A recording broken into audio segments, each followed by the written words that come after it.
Iran पर हमले के बाद ट्रंप का पहला बयान आया है। ईरान पर हमले से पहले तो आपने ट्रंप को कई बार सुना है, लेकिन अब हमले के बाद बयान, ईरान कभी परमाणु शक्ति नहीं बन सकता। यही सबसे बड़ी पंक्ति है, इसको याद रखिएगा, क्योंकि चाहे वो पिछले साल हुआ हो या इतने सालों से अमेरिका और ईरान के बीच का imminent threats from the Iranian regime, a vicious group of very hard, terrible people. Its menacing activities directly endanger the United States, our troops, our bases overseas, and our allies throughout the world. For 47 years, the Iranian regime has chanted death to America and waged an unending campaign of bloodshed and mass murder, targeting the United States, our troops, and the innocent people in many, many countries. Among the regime's very first acts was to back a violent takeover of the U.S. Embassy in Tehran, holding dozens of American hostages for 444 days. In 1983, Iran's Proxies carried out the Marine barracks bombing in Beirut that killed 241 American military personnel. In 2000, they knew and were probably involved with the attack on the USS Cole. Many died. Iranian forces killed and maimed hundreds of American service members in Iraq. The regime's proxies have continued to launch countless attacks against American forces stationed in the Middle East in recent years, as well as U.S. naval and commercial vessels and international shipping lanes. It's been mass terror, and we're not going to put up with it any longer. From Lebanon to Yemen and Syria to Iraq, the regime has armed, trained, and funded terrorist militias that have soaked the earth with blood and guts. And it was Iran's proxy, Hamas, that launched the monstrous October 7th attacks on Israel, slaughtering more than 1,000 innocent people, including 46 Americans, while taking 12 of our citizens hostage. It was brutal, something like the world has never seen before. Iran is the world's #1 state sponsor of terror and just recently killed tens of thousands of its own citizens on the street as they protested. It has always been the policy of the United States, in particular my administration, that this terrorist regime can never have a nuclear weapon. I'll say it again, they can never have a nuclear weapon. That is why in Operation Midnight Hammer last June, we obliterated the regime's nuclear program at Fordow, Natanz, and Isfahan. After that attack, we warned them never to resume their malicious pursuit of nuclear weapons, and we sought repeatedly to make a deal. We tried. They wanted to do it. They didn't want to do it. Again, they wanted to do it. They didn't want to do it. They didn't know what was happening. They just wanted to practice evil. But Iran refused, just as it has for decades and decades. They've rejected every opportunity to renounce their nuclear ambitions, and we can't take it anymore. Instead, they attempted to rebuild their nuclear program and to continue developing long-range missiles that can now threaten our very good friends and allies in Europe, our troops stationed overseas, and could soon reach the American homeland.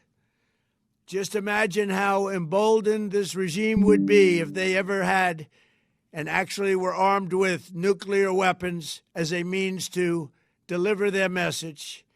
For these reasons, the United States military is undertaking a massive and ongoing operation to prevent this very wicked, radical dictatorship from threatening America and our core national security interests.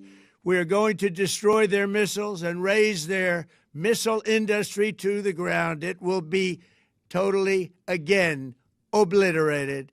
We're going to annihilate their Navy. We're going to ensure that the region's terrorist proxies can no longer destabilize the region or the world and attack our forces and no longer use their IEDs or roadside bombs, as they are sometimes called, to so gravely wound and kill thousands and thousands of people, including many Americans.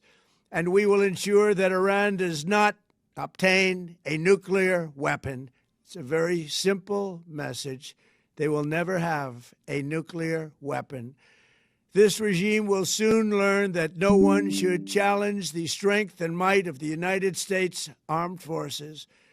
I built and rebuilt our military in my first administration, and there is no military on earth even close to its power, strength, or sophistication.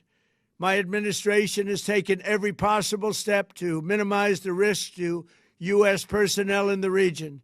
Even so, and I do not make this statement lightly, the Iranian regime seeks to kill.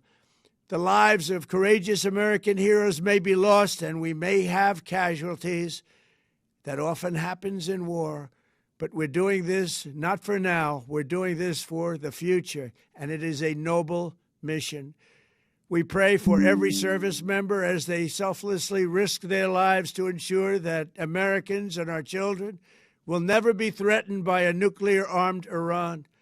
We ask God to protect all of our heroes in harm's way, and we trust that, with his help, the men and women of the armed forces will prevail. We have the greatest in the world, and they will prevail. To the members of the Islamic Revolutionary Guard, the armed forces, and all of the police, I say tonight that you must lay down your weapons and have complete immunity, or, in the alternative, face certain death. So, lay down your arms. You will be treated fairly with total immunity, or you will face certain death. Finally, to the great, proud people of Iran, I say tonight that the hour of your freedom is at hand. Stay sheltered. Don't leave your home. It's very dangerous outside. Bombs will be dropping everywhere. When we are finished, take over your government. It will be yours to take. This will be probably your only chance for generations. For many years, you have asked for America's help, but you never got it. No president was willing to do what I am willing to do tonight. Now you have a president who is giving you what you want. So let's see how you respond. America is backing you with overwhelming strength and devastating force. Now is the time to seize control of your destiny and to unleash the prosperous and glorious future that is close within your reach. This is the moment for action. Do not let it pass. May God bless the brave men and women of America's armed forces. May God bless the United States of America. May God bless you all. Thank you.